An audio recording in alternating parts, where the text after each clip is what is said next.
But yeah, the Lost The Weekend, Lost Weekend. another bucket of sunshine about a not a guy who drinks, but a drunk, as he says. Yeah. And this is the Academy Award winner for 1945. Yeah. It's fine. Yeah.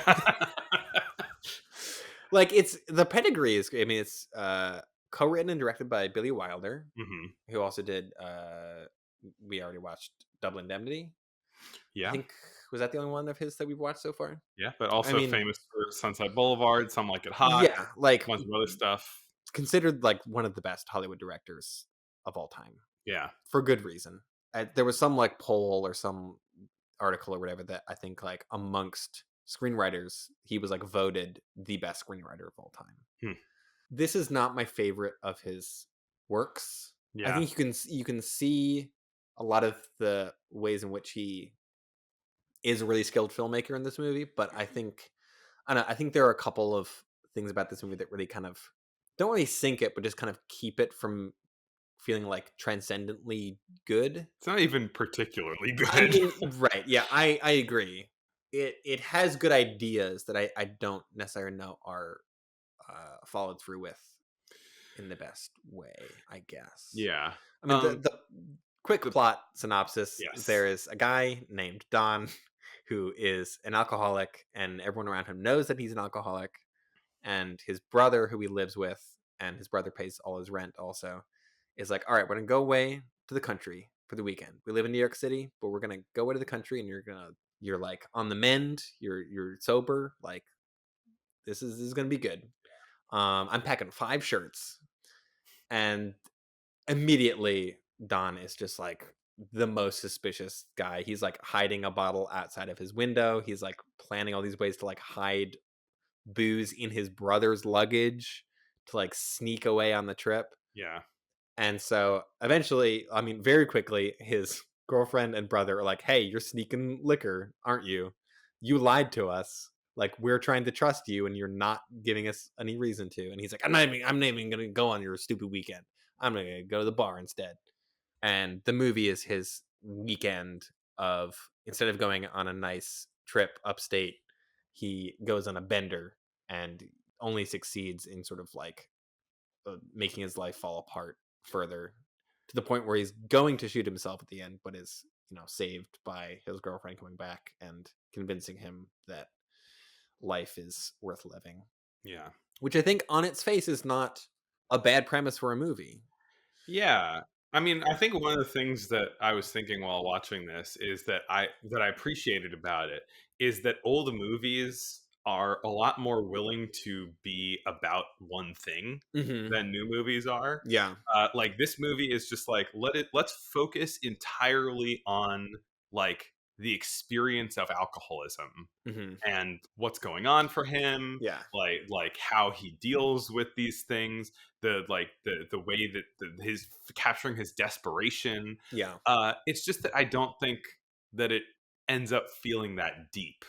uh Yeah. It does feel fairly kind of surface levelly. I wish there was maybe a little bit, because there is like kind of a whole flashback structure within the movie of like showing how he met his girlfriend and like weeks or months leading up to the kind of events of the titular weekend. mhm. A thing that I really appreciate about this movie is that he's not like a violent or like particularly mean drunk. He's just like a mess, Yeah, and he's just embarrassing to be around, and like everyone's just he's like, like good god, man, like pull yourself together, yeah, and he's out of control of himself. I think yeah, that's like what it's depicting is like he can't, like he wants to fix yeah. himself but he And just can't. I like the movie's like pretty clear stance that like this is not a moral failing on his Mm-hmm. part. This is a disease, and like the characters call that out. They're like, he's sick. This is a sickness. If he had like a physical ailment, you wouldn't treat him this way. Yeah, right. Yeah. And so I appreciate that definitely about it. Because I think there are a lot of like anti-alcoholism movies from the silent era that are like so over the top, and like alcohol The makes you into demon like, absinthe. right. They're like, oh, you'll become a murderer if you like have a sip of absinthe. And Well, this movie I that think was in is, the kind of temperance times yeah, specifically. like this doesn't feel like a temperance movie. This feels like a legitimate movie trying to kind of like grapple with the effects of alcoholism and like, Yeah. but I also think it doesn't. there's so little reason to root for this guy. I feel like because even when he is sober, he is a huge asshole to everyone. And I feel like maybe that is more realistic that like he isn't, this like shining beacon of light when he's sober and then he immediately becomes like a monster. Like that's boring and like not nuanced at all. But like I just feel like from the get-go, this guy is so kind of just like repulsive is a strong word, but he's not like I don't know. No. He's like he's not like even unlikable in like a compelling way. Like I just found him hard to root for, even in the sense of like I want to see him get better. I want to see him like Right. have a victory. Like part of I'm just kind of like fuck this guy. He's such a jerk. part of the thing, like representing his better life that he could have, it's like Don the drunk versus Don the writer, right? Hmm. And like he's like working, he wants to write a great novel or whatever, and Hmm. he like what did he drop out of school or Yeah, he quit his yeah. job or something like that because he's like, I'm gonna write a book, and then he doesn't. And I look at him and I'm like, I highly doubt your book would be any good. You know? You don't want to read The Bottle? Yeah, it's like so blunt. He's like, I'm gonna write the great the great novel examining alcoholism, and it's gonna be called The Bottle, and it's gonna be about my life. And I'm like, "Yeah, it's not. I don't think it's gonna be very good." Yeah, I don't know. I do feel like this movie starts with him already in such a like rough place and people Yeah. are already so kind of like against him. Yeah, I don't know. I feel like a movie I didn't think about this while watching it, but like kind of a similar type of character is like Adam Sandler in Uncut Gems, where you're like, I don't necessarily Oh love this dude, and he's yeah. making a series of bad decisions the whole time. Yeah, yeah, But there's like this quality about that character where you're like, I can't help but root for this jerk. yeah, And I feel like the character of Don in this movie is like not he isn't a compelling jerk. He's just like a sad, like gross dude, kind of. yeah. I think also like while I was watching this, I was thinking like there are a lot of things that could work about this movie that I think just slightly don't. Mm. Like Right. That's kind of my whole feeling about it. It's like, oh, it's like this feels like it is like a couple degrees off from being really good. right, like it could be really good, and it's not. It's not even something specific that they just did wrong. It's just like make the movie better. But Hmm. I think that one thing that like really got in the way for me is that the acting feels so stagey.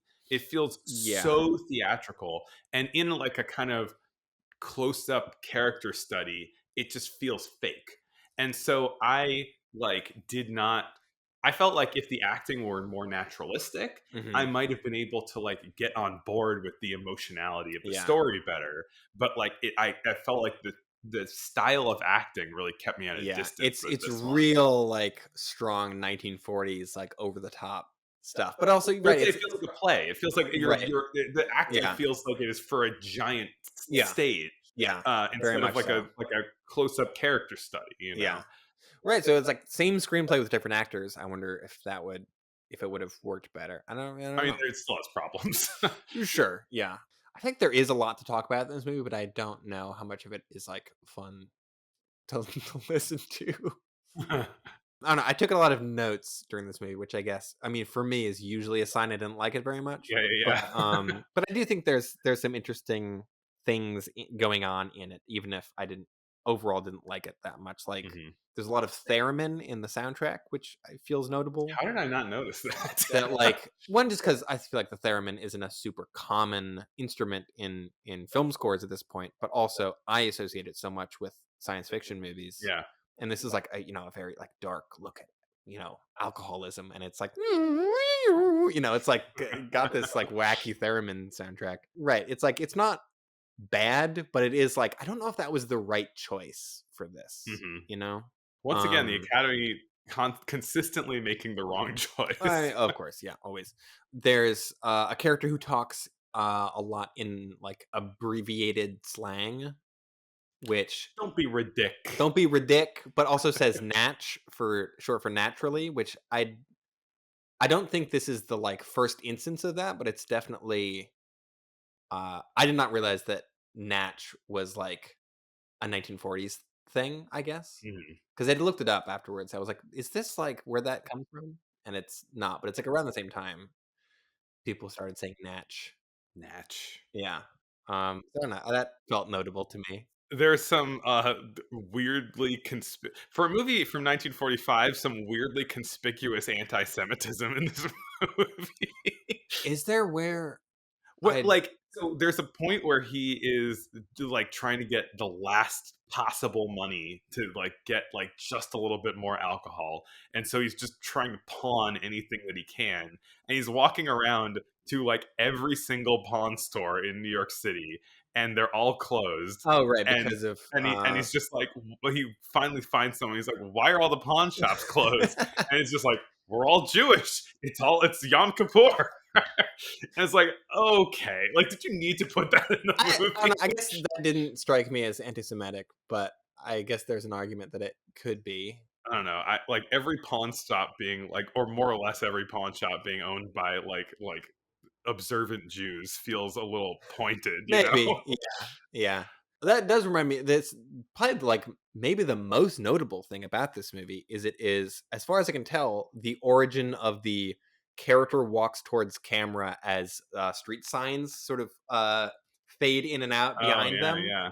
as in particular to show them on a drunken bender, Hmm. which is, like, 100% a thing that I learned about from The The Simpsons. Simpsons, yeah. Like, I think Homer does that at least 4 or 5 times on that show of, like, in various instances where he right, it's, like, walking towards camera and there's, like, usually neon signs, they're more Hmm. like street signs in this movie. But I went off on, like, a whole rabbit hole, like, looking up, like, is that where this comes from? And Uh-huh. I as far as anyone can tell, it seems like it is. This is, like, the origin of that as a, like, visual trope. Yeah.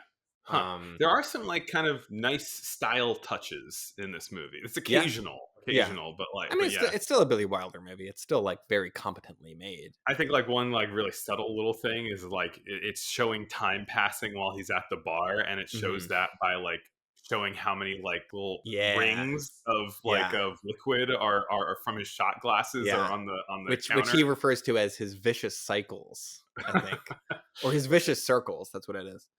There's also just a moment where he's trying to pickpocket someone's purse at like kind of a slightly fancier like cocktail bar, because he needs money to pay for more liquor. And they catch him in the act. They're like, "Hey, you stole this purse," and he's like, "You got me." And then the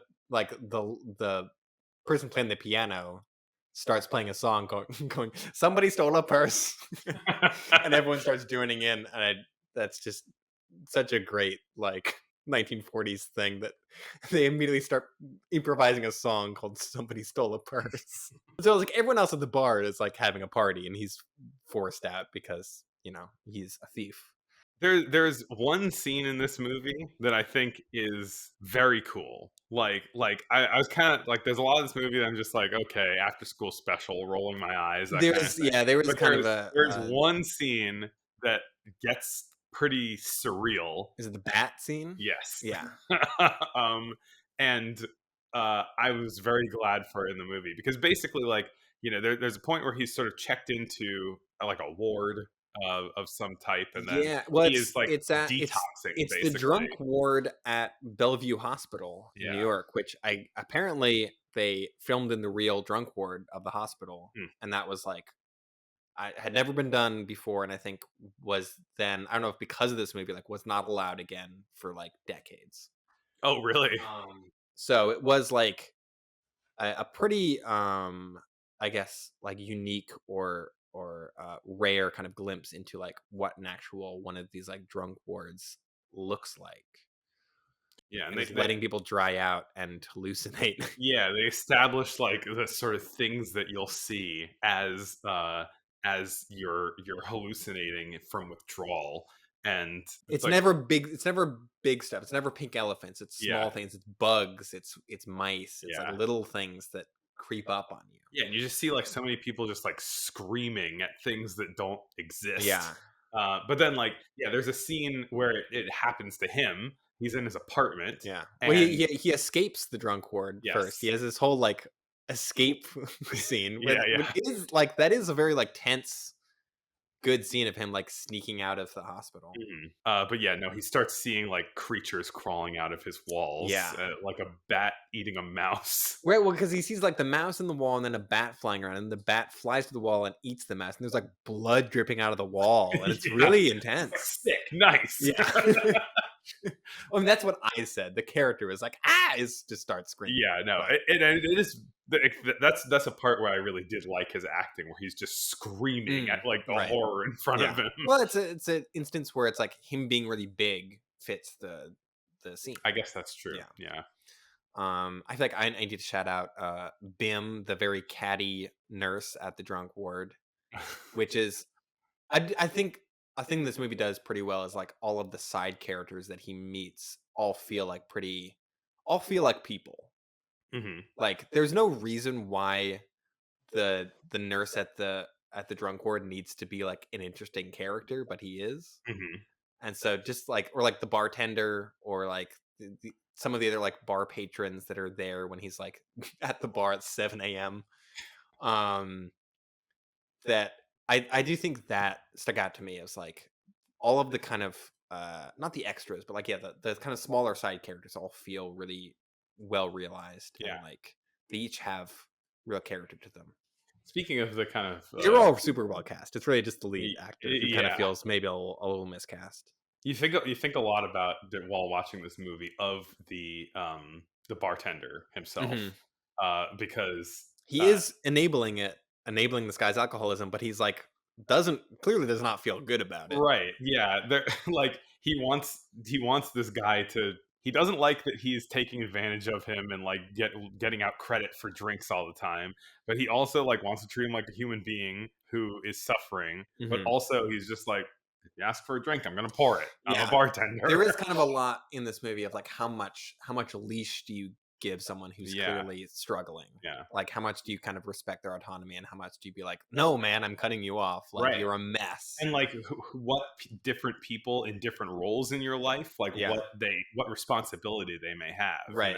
Cuz does your regular bartender have a like different style yeah. of responsibility than your girlfriend or your brother? Yeah. Well, and the brother like very immediately is like, "I'm dealing with this for decades. Like I'm not Yeah, holding his hand anymore. Like I'm going upstate to the country. Like fuck this." yeah, And it's like it's hard to argue with him because clearly like they live together and it's like it's been something he's been dealing with like being responsible for his alcoholic brother for a long time.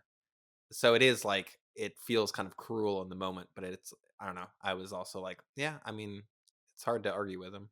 yeah. So yeah, I mean, I do think there's good stuff in this movie, but overall I wasn't that crazy about it. Yeah.